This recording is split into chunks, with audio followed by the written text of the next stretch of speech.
سر ابھی جو ہم دیکھ رہے ہیں تقریباً 8 دہائیوں سے یہ جو کشمیر ایشو ہے یہ ان ریزالوڈ ہے، اور اس میں ہم دیکھ رہے ہیں کہ انٹرنیشنلی بھی اس کو متنازع ٹیریٹری تصور کیا جاتا ہے. لیکن جب 2019 میں اسپیشل سٹیٹس ختم کیا گیا کشمیر کا، اور اس کے بعد سے جو اب تک جارحانہ اقدامات کیے جا رہے ہیں مودی ایڈمنسٹریشن کی جانب سے، تو اس کے بعد آپ کیا دیکھ رہے ہیں؟ کیونکہ عالمی فورمز پر پاکستان تو آواز اٹھاتا رہا ہے، لیکن ابھی تک وہاں پر خاموشی ہے. کیا امیدیں کیا ہیں آپ کی؟ سب سے پہلے شکریہ آپ کا، پاکستان کا شکریہ.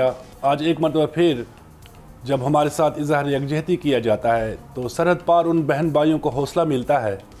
اور آج کے دن پاکستان جہاں دنیا بھر کے ساتھ بھارت کو یہ باور کراتا ہے کہ کشمیری تنہا نہیں ہے، اکیلے نہیں ہے، ان کی سیاسی، سفارتی اور اخلاقی حمایت جاری رہے گی جب تک نہ مسئلہ کشمیر اپنے منطقی انجام تک پہنچ جاتا ہے.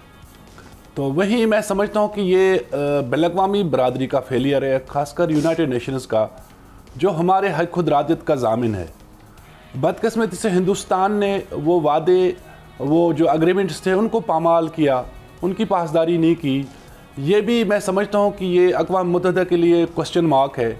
جہاں 1948 میں ہندوستان نے تحریری طور پہ قضیہ کشمیر کی متنازع حیثیت کو تسلیم کیا، جہاں اقوام متحدہ کے اندر وہ تحریری طور پر کہتا ہے کہ سیکیورٹی کونسل کے طریقہ کار اور اقوام متحدہ کا جو چارٹر ہے اس کی میں مکمل تعمیل کروں گا. یہ یقین دہانی اس نے کرائی ہے تحریری طور پہ. مگر 5 اگست 2019 کو جو ایک ثانیہ ہوا وہ کسی المیہ سے کم نہیں تھا. اقوام عالم کے جو حقوق، جو قانون ہے اقوام متحدہ کو، اس کو رون دیا گیا، اس وعدے کو، اس کی خلاف ورزی کی گئی. اور اقوام متحدہ کا جو سیکیورٹی کونسل کی قرارداد 91 ہے، یہ اس کی کھلم کھلا خلاف ورزی ہے، جہاں وہ قرارداد ہندوستان کو قطعاً اجازت نہیں دیتی ہے کہ وہ کوئی بھی غیر قانونی اقدام کرے. مسئلہ کشمیر ایک بین الاقوامی سطح پہ تسلیم شدہ مسئلہ ہے.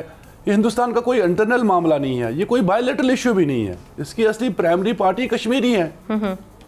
تو لہٰذا ہندوستان نے جو یہ اقدام کیا، اس سیکیورٹی کونسل کی قراردادوں کے منافی اقدام ہے. آج جہاں اتنا عرصہ ہو گیا ہے وہاں پر لا قانونیت ہے، جنگل کا راج ہے، فریڈم آف ایکسپریشن نہیں ہے، ظلم ستم کی آئے روز کہانیاں سامنے آتی ہے. وہاں پر جو ہندوستان کا بیانیہ ہے، جو جعلی بیانیہ ہے ڈیولپمنٹ کا، روزگار کا، نئے کشمیر کا، یہ تو سارا ڈکوسلہ ہے.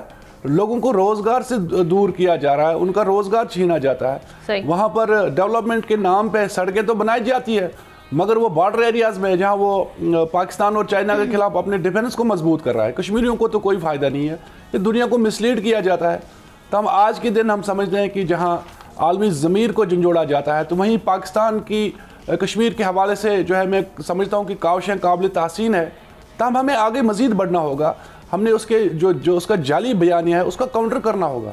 ہم دنیا کے اندر اپنے انوائس بھیجیں، ہم یورپ کے اندر، امریکہ کے اندر، ہم جو ہمارا اوورسیز کے اندر ایک اچھا خاصا جو ہے نا نیٹ ورک ہے اس کو موبلائز ہم کریں. ہم ان ہیومن رائٹس وائلیشنز جو ہو رہی ہیں، جو یہ اٹراسٹیز ہو رہی ہیں، دنیا کے سامنے لے جائے اور ہندوستان کو ٹف ٹائم دے. دیکھیں پاکستان نے ہمیشہ پازیٹیو اپروچ اپنایا، فلیکسیبلٹی دکھائی ہے. جہاں آپ دیکھیں جب پرویز مشرف تھا تو اس وقت بھی پاکستان نے بڑی حد تک لچک دکھائی ہے. ہمیشہ ڈائیلاگ کو جو ہے نا وہ ترجیح دی ہے. ہم بھی چاہتے ہیں ڈائیلاگ ہو، کمپوزٹ ڈائیلاگ ہو. اور اس میں سب سے بڑی جو پارٹی ہے وہ کشمیری ہے، جو پرائمری پارٹی ہے.